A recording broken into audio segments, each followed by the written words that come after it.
व्यक्ति यदि अपने कर्मों के लिए अपने को उत्तरदायी समझे तो वो स्वतंत्र था।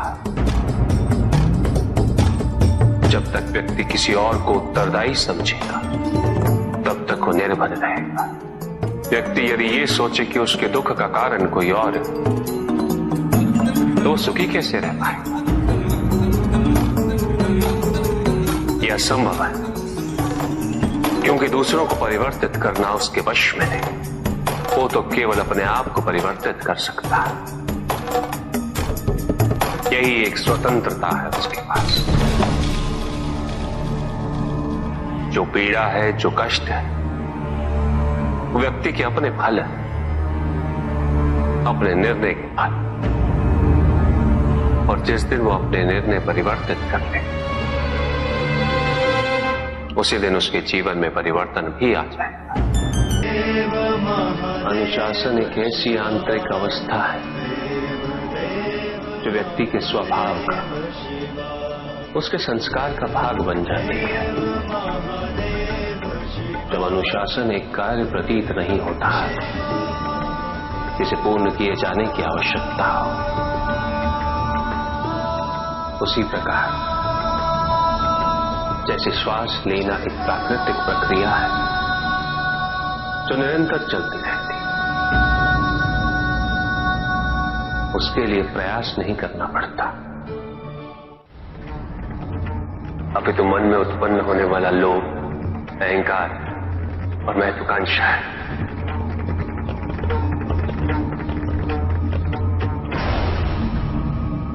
जो भी इन तीन भावों के अधीन हुआ है वो असुर है। जब तक ये तीनों अवगुण इस संसार में रहेंगे, संसार पे कोई ना कोई संकट मंडराता रहेगा। संसार में एकता नहीं होगी, समानता नहीं, संसार विभाजित रहेगा, द्वंद्व होगा। जो शक्तिशाली है वो अपना वर्चस्व स्थापित करने का प्रयास करता रहेगा, जो निर्बल है उस पर सदैव अत्याचार होता रहेगा।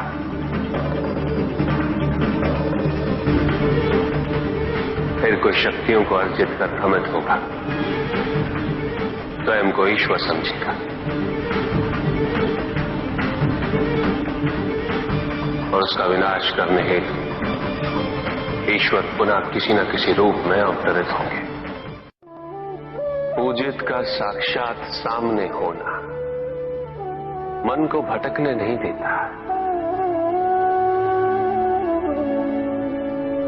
किंतु जो सच्चे भक्त हैं, भगवान तो उनके मन में, उनके हृदय में निवास करते हैं। जिनके हृदय में श्रद्धा है उनके लिए पूजा करने हेतु अपने आराध्य का साक्षात सामने होना अनिवार्य नहीं।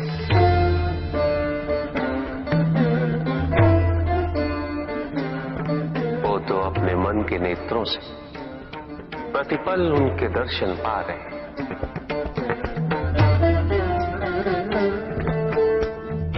उनकी प्रत्येक अनुभूति में भगवान है।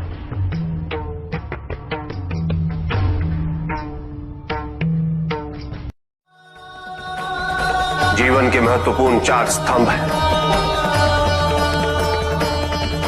धर्म, अर्थ, काम और मोक्ष। चारों की महत्ता एक समान होती है।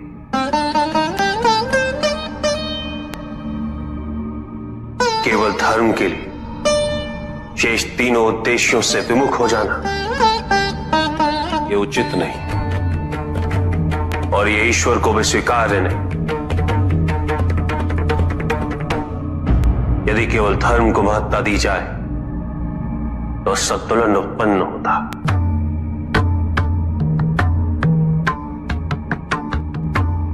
परिणाम स्वरूप जीवन में जब भी इस प्रकार का कोई संकट उत्पन्न होता है तो मनुष्य संपूर्ण रूप से स्वयं को ईश्वर के प्रति आश्रित कर देता है। वो वो स्वयं कोई प्रयास नहीं करता।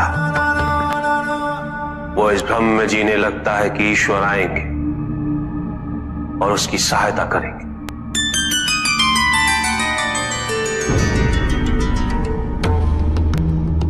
किंतु ईश्वर केवल उसी की सहायता करते हैं तो स्वयं अपनी सहायता करने का साहस करे,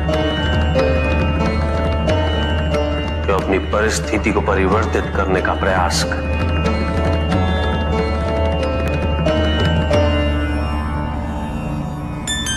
अपनी भूल को स्वीकार करने के लिए साहस की आवश्यकता होती है, और यदि अपनी भूल का आभास हो जाए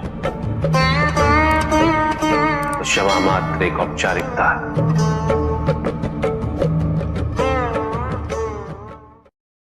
साथ छल तुम्हारी अपनी इच्छाओं ने किया है, तुम्हारे हट ने किया है, तुम्हारी अपनी सोच ने किया है। ये रहस्य नहीं कि प्रत्येक आत्मा मुक्ति की इच्छुक होती है।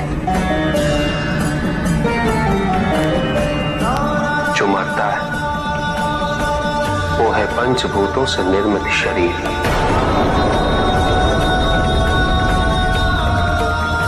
किंतु आत्मा तो अजर है, अमर है।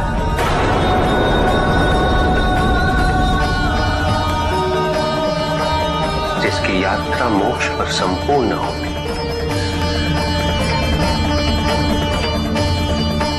जहां सांसारिक बंधनों से व्यक्ति मुक्त हो जाता है,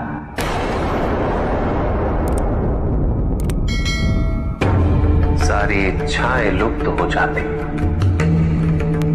किंतु तुमने तो कभी सत्य की खोज ही नहीं की।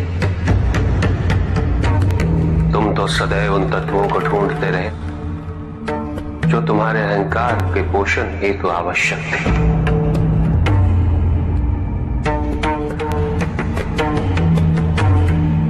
किंतु सत्य तो यही है कि ना कोई तुम्हारा है और ना तुम किसी के। जो है वो परमात्मा का है, और जो नहीं वो भी परमात्मा का ही है। इस शरीर में तुम इस सत्य से अनभिज्ञ हो, किंतु इस शरीर के पूर्व तुम्हें इस सत्य का बोध था, और इस शरीर के पश्चात भी रहेगा। प्रश्न ये है कि क्या तुम इस सत्य को अभी स्वीकार करना चाहते हो? यदि करते हो तो परिवर्तन का मार्ग स्वतः प्रदर्शित हो जाएगा।